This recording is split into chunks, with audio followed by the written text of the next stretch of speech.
O Sebastião Esquirra publicou o primeiro livro sobre jornalismo online do Brasil. Ele é doutor pela Escola de Comunicação e Artes da USP e ex-Fulbright com pesquisas de pós-doutorado nos Estados Unidos e a Espanha. Esquirra deu aulas na ECA, também na USP, na PUC, SP e UMESP. Ele é jornalista, com trabalhos em emissoras de TV e autor de diversos livros. Atualmente, ele é líder do Contec, grupo de pesquisa em comunicação e tecnologias, e também presidente da ABCyber, que é a Associação Brasileira de Pesquisadores de Cybercultura. Inovações e comportamento humano são alguns dos temas da palestra dele. Esquirra, por favor. Bom, primeiramente, bom dia a todos e todas, em todos os cantos do país, as pessoas presentes. Agradeço o convite por estar aqui. Fico assustado que o Inova Day existe há 9 anos e eu não tenha conseguido chegar no Inova Day, mesmo para assisti-lo. Então, eu sou grato pelo convite de estar aqui. Eu gostaria do PowerPoint. Quando convidado, eu tive a preocupação de tentar entender o que estava contido no título. O título dessa palestra, desse evento, chama-se As Incertezas da Inovação. Como um acadêmico, um professor de pós-graduação, já com bastante tempo, eu fico preocupado com as palavras, né? Então, eu fiquei querendo saber o que estava por trás disso.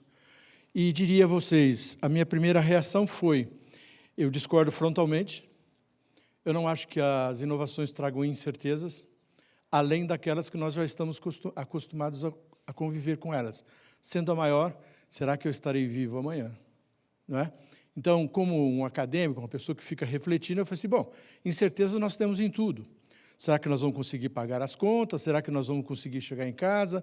Será que os nossos filhos, sobrinhos, mães e pais vão ser felizes, né? Então, de um certo jeito, isso não é, para mim, uma preocupação.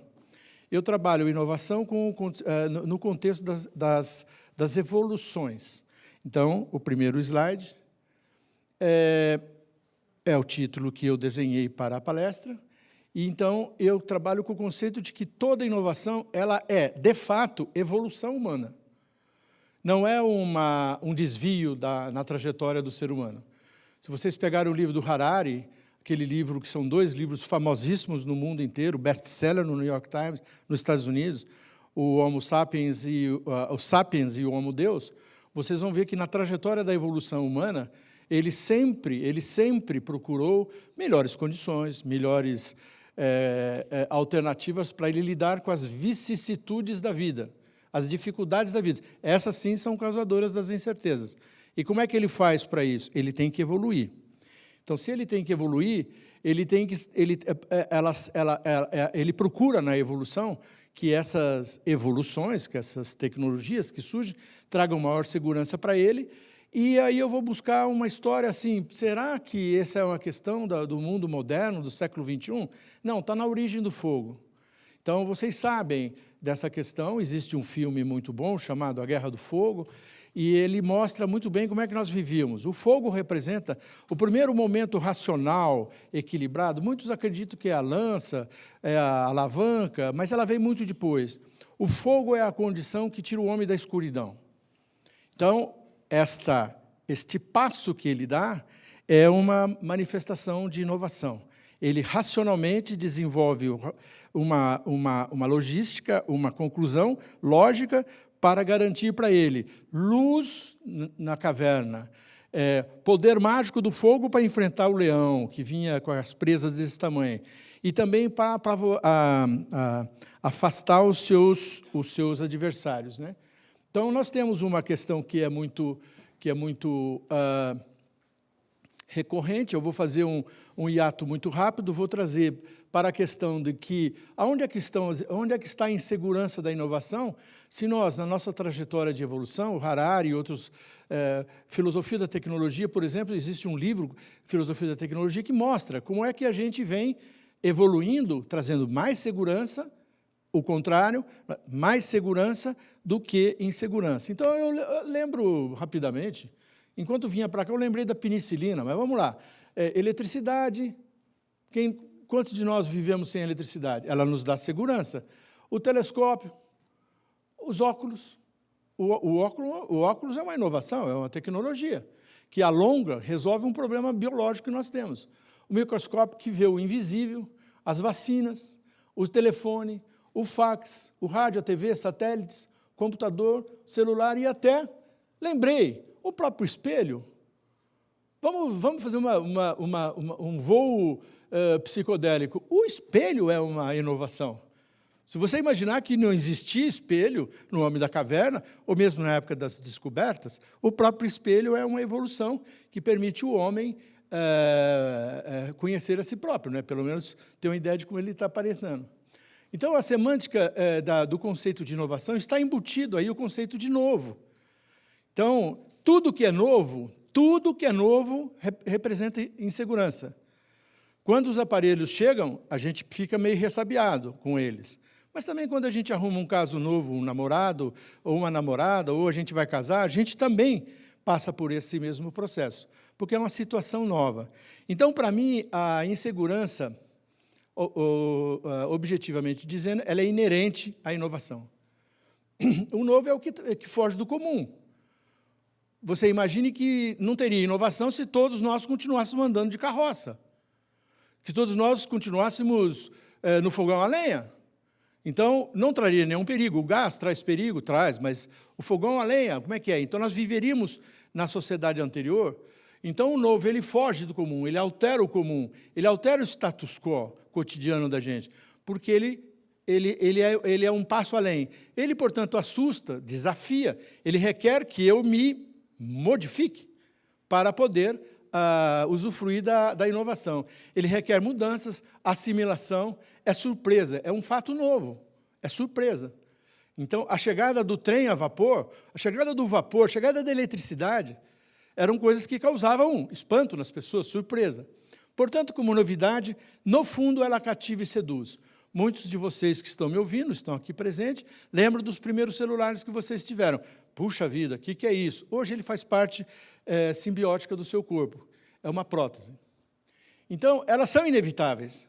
A inovação é inevitável. Mesmo que, no primeiro momento, elas causem insegurança, que vocês estão vendo que eu não concordo, eu acho que ela é inovadora, ela é novo, ela cria uma instabilidade que requer que eu modifique a minha base cognitiva. Por quê? Porque elas são inevitáveis. Não é possível imaginar a sociedade do século XXI se nós não usufruirmos das inovações. Elas marcam a experiência humana. De fato, ampliam as dimensões cognitivas do ser humano. O nosso cérebro está altamente ampliado, ele é um novo cérebro, se você comparar com o cérebro do seu avô, às vezes até da sua própria mãe. Ele tem uma outra configuração, ele tem uma outra lógica, ele tem uma outra forma de resolver as questões, ele tem uma outra espacialidade. Portanto, inevitáveis, elas demandam tempo. O celular hoje é mais fácil para você dominar, entender o que é um Instagram, a virtualidade desses aparelhos, mas ele requer tempo. No primeiro momento que você teve contato com essa inovação, você teve ali uma dificuldade. Devagar, o seu cérebro vai ampliando esses espaços cognitivos e isso fica fácil para você. Portanto, você precisa de tempo. Para as mudanças comportamentais também inevitáveis, sequenciais, elas são gradativas. Você não adianta tomar uma pílula e falar, eu não sabia nada de celular, não sei nada de Instagram, eu tomo essa pílula e eu domino o Instagram ou domino qualquer outra tecnologia rapidamente. Pois elas conferem alargamentos instrumentais, que é a parte de manuseio, espaciais e culturais. Inovações são descobertas, intencionais, frutos da criatividade ou achados aleatórios. A inovação, ela não é eu quero inovar. Não existe isso na academia. Os cientistas, em todos os momentos, eles estão lidando com dilemas conceituais profundos. A cura de uma doença, a procura de resolver um problema de gravidade para levar uma nave fora do espaço, eles estão sempre lutando para dar um passo. Portanto, muitas das descobertas elas são acidentais, no que se chama serendipidade. Quando alguém está procurando uma coisa e descobre outra. O melhor exemplo, é meio popular, é o Viagra. Ninguém saiu à procura de um problema de impotência do homem, masculina. Estava se procurando um problema de alargamento dos vasos do cérebro. Quando, de repente, o pesquisador, lá depois de muito teste, ele descobre que tem um outro efeito e pronto, resolveu o problema de muita gente. Então, é sempre uma procura por soluções, cura de doenças, produzir um novo.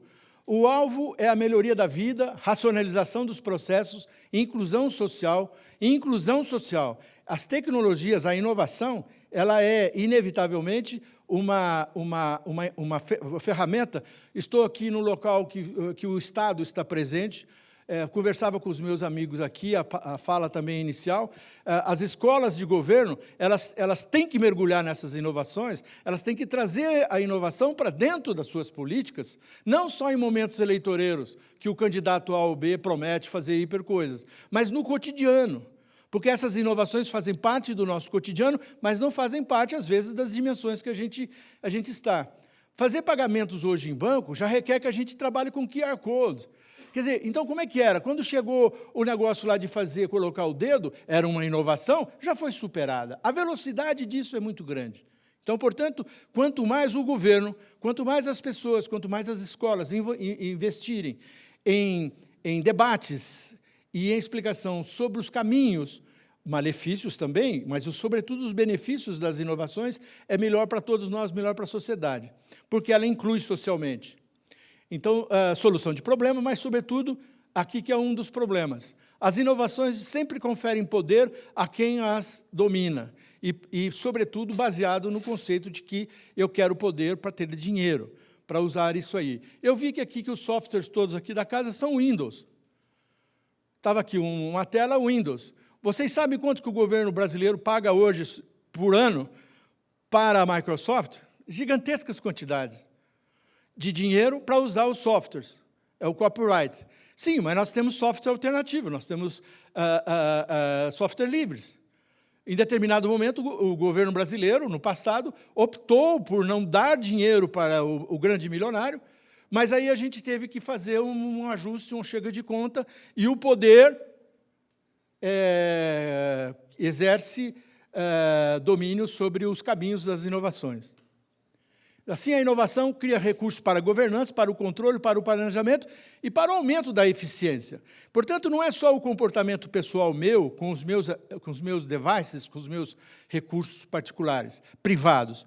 É uma questão maior, é de aumentar a eficiência. Os governos, de todos os níveis, devem, sim, investir em inovação, devem adotar, devem criar o que eu chamei anteriormente aqui numa conversa privada de cultura do uso das inovações. Porque não adianta só dizer, o governo, ele entra para fazer disponibiliza uma tecnologia. E aí, de repente, o azeitamento dessa máquina, ela é difícil. Então, ele tem que criar procedimentos. Eu gosto de reprisar que a inovação sempre é baseada em tecnologias. Todas. Você pode pensar em inovação mental, também tem inovação mental, mas sempre ela se materializa com alguma coisa, que são, muitas vezes, óbvio, perigosas. E aí, um exemplo para vocês. Oppenheimer criou a bomba atômica, era uma inovação. Desde 1923, o Heisenberg ele tinha descoberto a física quântica. Só que, na Segunda Guerra Mundial, foi necessário criar uma bomba. O Oppenheimer, que é um grande cientista, ele liderou o projeto Alamos, que foi 2.000 cientistas, de mais alta categorização, criaram a bomba atômica. Veja o que eles fizeram no Japão. O Oppenheimer morreu triste. Por quê? Porque a inovação que ele criou acabou matando milhares de pessoas no Japão. E o Santos Dumont também da mesma forma. É dito, eu só ouvi isso de orelhada, nunca li num livro, especificamente sobre a vida dele, que ele se arrependeu porque ele morreu triste também, porque ele viu que o avião que ele tinha criado para uma determinada coisa, ele acabou sendo usado para jogar bombas na Segunda Guerra Mundial, na Primeira Guerra Mundial. Mas a energia atômica e o avião trouxeram enormes benefícios à sociedade. Quer dizer, são os dilemas que têm ligação umbilical com o poder e com o dinheiro. O raio-x, a energia atômica. O raio-x do passado, que era uma tecnologia, uma inovação básica, foi substituída por aparelhos fMRI, que fatiam o cérebro. Hoje é possível fatiar o cérebro em nanodimensões. Para você pegar todas as dimensões do cérebro, ver o que existem na parte quase que mesmo, acredito que possa ser atômica da coisa. Essa imagem aqui de baixo, ela é uma imagem que, em algum lugar, tem ela tridimensional. Se vocês virem o que tem no nosso cérebro, onde estão os azuis, os laranjas, cada um desses lugares reproduzem para quem está analisando a ressonância informações muito importantes sobre o seu cérebro. Aquele aparelho lá em cima, ele tem o poder de processar, poder atômico de energia de um submarino atômico. Li também em algum lugar, os aparelhos mais modernos, porque eles que fazem esse ok, já vi. Mas veja você o dilema. Um dia o automóvel substituiu a carroça. Qual era o problema com as carroças? Se nós estávamos vindo do andar a pé, ou do andar em cima do cavalo. É que aqui em Nova York, Boston, tem informações sobre tecnologias que diziam que as pessoas ficavam irritadas porque o cavalo defecava na frente das pessoas. Além disso, em Nova York, tinha tanta carruagem que era um problema de saúde pública de retirar os excrementos dos animais. E aí nós substituímos pelo automóvel. O automóvel mata? Sim, mas ele causa muitos benefícios. Hoje temos carros e tratores driverless, nós não temos. Então, a inovação, a evolução, está nos levando a um trator que não precisa mais. Não precisa do motorista para guiar. Ele é controlado por GPS, ele faz todas as funções. Então, o Babbage, no processo de inovação, vai criar o primeiro aparelho, e hoje nós temos as fazendas de computadores. Então, nós temos hoje uma evolução, vamos dizer, em 120, 150 anos, que nos trouxe para esse universo onde é impossível viver sem as tecnologias. Então, a simbiose homem-máquinas, que é um tema muito interessante, o IHC, né, Interaction Human Computer, requer uma profunda dependência, trouxe para nós uma profunda dependência dos nossos aparelhos. Esses aparelhos, eles são impossíveis da gente esquecê-los hoje. Aliás, eu posso dizer a vocês, antes de saírem da cama, a primeira coisa que nós estamos fazendo é ligar esse aparelho. Então, um exemplo no dia a dia é um vídeo que está aqui, nós vamos projetar ele 1 minuto só, ou talvez menos, mas eu gostaria de dizer para vocês que esse vídeo, A Day in Life, a Day in Life é de uma companhia que fabrica esse espelho, essa tela, que é um vidro específico, mas é extremamente interessante assisti-lo na íntegra. Por favor.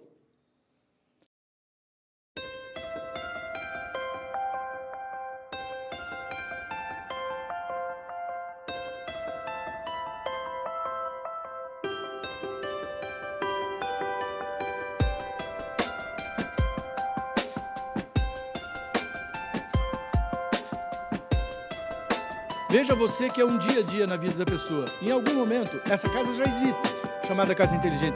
Você acorda, todos os equipamentos sabem que você está acordando, eles detectam você, eles mudam a intensidade do vidro que tem a luz lá de fora, ele começa a carregar as informações para você, tudo a partir de telas, multitelas, telas por todos os lados, telas no seu banheiro, telas na sua sala, telas, hoje já existem, não é de hoje, mas já existem paredes que são telas, paredes inteiras. Todas as informações estão registradas em uma central e ela, então, o homem interage com elas.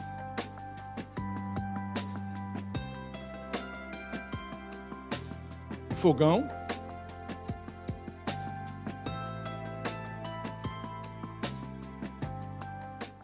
Então, as inovações estão fazendo o aumento da nossa dimensão cognitiva e do nosso acesso às bases de dados.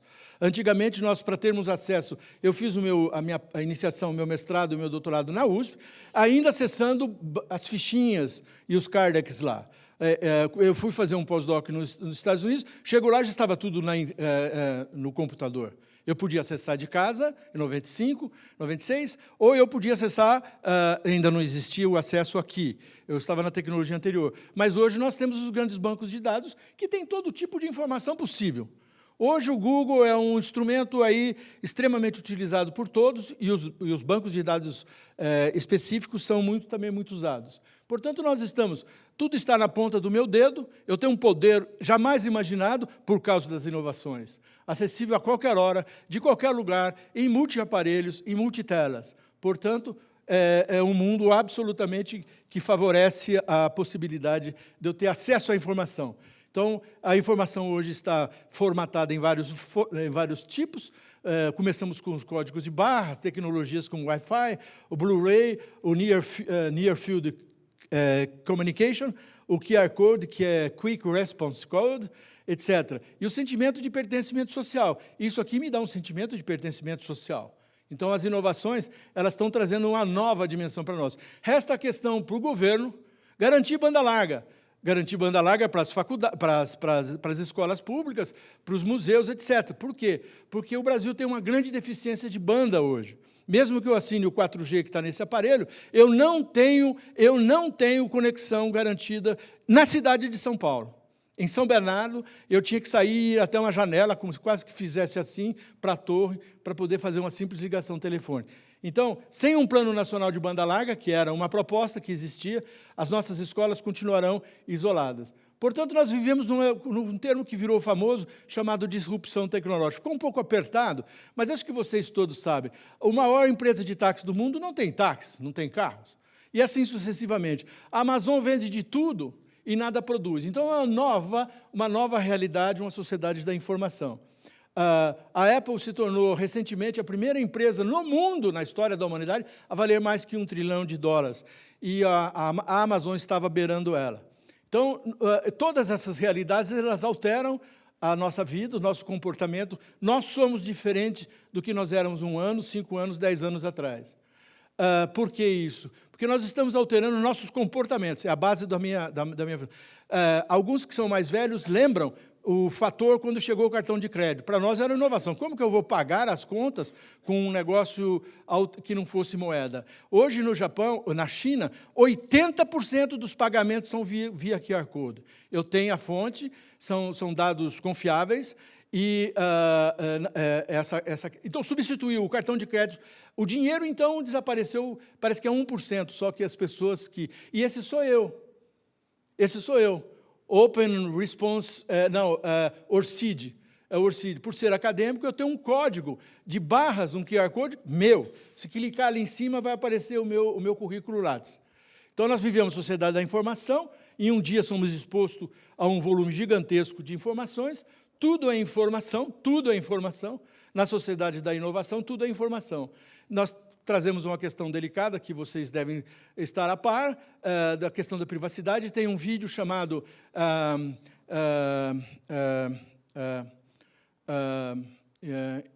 If May Apply, né? If You Agree, If May Apply, parece. Está no Netflix, mas acho que If May Apply. Mostra para você que quando a gente dá aquele concordo lá no Facebook, em qualquer lugar, o que acontece conosco. Então, nós estamos realmente com problemas de privacidade. Na China, 70% das pessoas já são, vejam esse vídeo, as pessoas estão andando numa rua qualquer, uma câmera está pegando as pessoas e está identificando quem são elas. Então, a nossa privacidade foi para o leléu, porque, à medida que ela identifica que eu sou Esquirra, ela pega os meus dados de consumo, o meu RG, o meu problema bancário, onde eu estou, se eu estou ali, quem é que pode estar junto comigo? Então, são 3 imagens mostrando o que está acontecendo na China. É lógico que isso nos leva, como intelectuais, a questionar se nós estamos vivendo, de fato, o momento do grande irmão, né? Mas isso depende do homem e das suas escolhas. Depende do governo ouvir a sociedade, depende do governo fazer fóruns para ver se as inovações elas devem libertar o homem ou os sistemas de controle terem mais poder. E aí vem um outro vídeo, que também vale a pena vocês virem, que é um pouco mais leve, mais brincalhão, se passa supostamente num convento, na Idade Média, onde... chega um livro e o padre, o sacerdote que era da sociedade antiga, ele não tinha compreensão das dimensões culturais que o livro trazia. Uma simples folha de papel, um livro com folhas e informação gravada na frente e atrás. Perdão, ela estava me esperando. Broder Ansgar? Ja, der er jeg. Ja, så bra, ok. Ja, hei du. Hei du. Ja. Ja, hva gjelder det? Ja, det er det her. Ja, vil du sitte? Takk. Ja. Jaha. Ja, så jeg har ikke fått gjort noen ting hele formiddagen. Ok, nei, jeg beklager at det tar tid. Altså, skjønner du, vi holder på å legge om til et helt nytt system, og da skal alle ha hjelp på en gang. Vet du. Ja. Så du kommer ikke inn i den, eller? Nei, den bare ligger der. Ok, har du forsøkt å åpne den? Ja, åpne den, altså hvis det hadde vært så enkelt, så hadde jeg jo ikke tilkalt helpdesk, hadde jeg vel? Nei, det er Nei. sant. Nei. Vil du ha en kopp varmt vann? Nei, da, det skal være fort gjort. Det Ja. skal vi se. Du bare gjør der. Sånn. Ja. Da er du i gang. Ja, altså så langt kom jeg også. Ok. Ikke sant? Men så stoppet det opp, og så var jeg redd for at noe av teksten skulle forsvinne, så jeg turte ikke å gå videre. Åja, ok. Nei, men du skjønner at inni her så ligger det kanskje flere hundre sider med lagret tekst. Så for å komme videre så tar du tak i et ark på den måten her, og så liksom blar du over på neste side sånn. Da fortsetter teksten der. É uma forma irônica de mostrar a chegada da inovação e, possivelmente, algumas pessoas terem dificuldade.